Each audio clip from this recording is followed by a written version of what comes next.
BC का आधा होता है, पढ़ा नहीं पढ़ा था? दूसरा आपने ये भी पढ़ा होगा, area of triangle APQ is क्या होगा, 1/4 ऑफ ट्राइंगल ABC। ठीक है, इधर देखो सर्वांग समरांग क्या थेल्स थ्योरम ये होती है कि त्रिभुज में किसी भुजा के समांतर खींची गई रेखा अन्य भुजाओं को समान अनुपात में डिवाइड करती है। ठीक है, किसी भुजा के समांतर खींची गई रेखा अन्य भुजाओं को समान अनुपात में डिवाइड करती है। यदि P और Q ये जो समांतर भुजाएं, इसके जो P और Q इसके मध्य बिंदु है ना, तब यदि इसके मिड पॉइंट है तो क्या होता है कि इस भुजा का मान इस भुजा का क्या होता है, आधा, और इसका एरिया इस पूरे का कितना होता है, 1/4। अब यही प्रॉपर्टी यहां लगाते हैं। मुझे आप बताओ, ये 11 11 इसका मतलब इसके मिड पॉइंट हुए कि नहीं हुए? अच्छा, इसका मतलब मिड पॉइंट है तो ये जो PQ लाइन है किसकी आधी होगी, इस लाइन की आधी होगी कि नहीं होगी? अच्छा, PQ का मान कितना है यहाँ पे देखो, ये दिख नहीं रहा होगा, Z है, ये X है, ये Y है। ठीक है, तो बताओ इस Z का मान किसके बराबर होगा? Z बराबर 1/2 X होगा कि नहीं होगा? अच्छा, Y का मान किसके बराबर होगा बोलो? 1/2 X। पूछा क्या है बोलो? Y और Z का अनुपात, Y और Z, Y कितना है 1/2 X और Z कितना है 1/2 X। सेम ही आंसर। ठीक है, अरे ये थ्योरम दिमाग में आई कि नहीं आई थी कि भूल गए थे? तो ये प्रॉपर्टी हमने पढ़ी है आपने, ये की ओर स्थित है, तो बताओ इसका मान। पहली बात तो आप डायरेक्ट याद रख सकते हैं कि जो ये आसन कोण है समांतर, ये जो समांतर भुजाएं हैं इसके मध्य जो ये कोण है, इनके कोणों के अर्ध कोण जहां अर्ध मिलते हैं ना, वो 90 डिग्री होता है। आंसर क्या होगा? 90। ये तो डायरेक्ट थ्योरम है, नहीं पता है तो भी कर सकते हैं। आप मुझे बताओ, सबसे पहले आप मुझे बताना, ये इसका अर्धक है। ठीक है, आप लोगों को दिख रहा है, ऑनलाइन दिखेगा नहीं, थोड़ा क्लियर नहीं है डायग्राम, आपके रजिस्टर इसमें पेपर में था ना।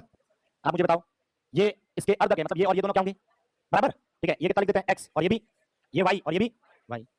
ठीक है, आप मुझे बताओ, ये दो समांतर रेखा है, समांतर रेखाओं के अंदर बने कोणों का योग X और X, Y और Y बराबर 100। तो बताओ X प्लस Y का मान 2 का भाग दे दो, X प्लस Y का मान कितना गया, 90। अब मुझे बताओ इसका मान चाहिए, ये दोनों 90 है तो अपना पीछे कितना बचा, ये वाला ABC। ठीक है, के अर्धक और ACB, ये अर्धक यहाँ पर ऐसे, ठीक है, O पे मिलते हैं। ठीक है, तो बताओ यहाँ पर अपने को पूछा इनमें से कौन सा कथन सही है। मुझे बताओ कोण BOC का मान क्या होता है, याद है फॉर्मूला क्या होता है, 90 प्लस कोण A/2। कौन सा ऑप्शन? ठीक है, अच्छा ये आप बता दो मुझे, ये ऐसे बाहर होता ABC, तो बताओ कोण BOC का मान 90 माइनस A/2। एक और था, कौन सा? एक तो अंदर बन जाए, एक ऐसे करके बाहर बनाते हैं। ठीक है, तो बताओ कोण BOC का मान ओनली A/2। ठीक है, ये तीन प्रॉपर्टी होती है, याद है, अंदर और C का बाहर, एक अंदर एक बाहर, कौन सा था, माइनस का, ऑप्शंस A। अरे समझ आ रहा है ना, फॉर्मूले हैं सिंपल। BC पर कोण B का अंतर्र्धक, ये लो अंतर्र्धक। ठीक है, और कोण C का बाह्य, अच्छा एक बाह्य अर्धक है, सही है, ये वाली बात हो रही है। अच्छा, ये वाली बात हो रही है तो बताओ क्या होगा, कोण BOC बराबर क्या होगा, कोण A/, सबसे बढ़िया है, कोई गुणनखंड करने की जरूरत नहीं है। अब बताओ तो बताओ क्या होगा, कोण BOC बराबर क्या होगा, कोण A/, सबसे बढ़िया है, कोई गुणनखंड करने की जरूरत नहीं है। अब बताओ 2x,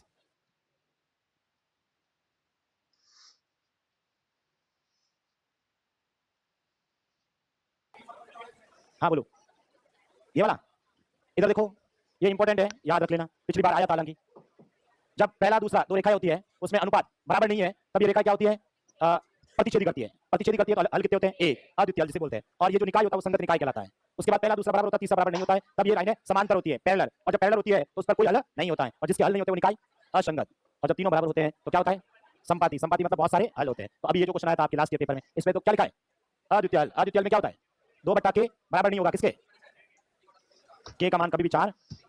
कौन सा ऑप्शन? अब इधर देखो, वैसे पूरा तो होना है नहीं, अब आप लोगों को मेरा यही कहना है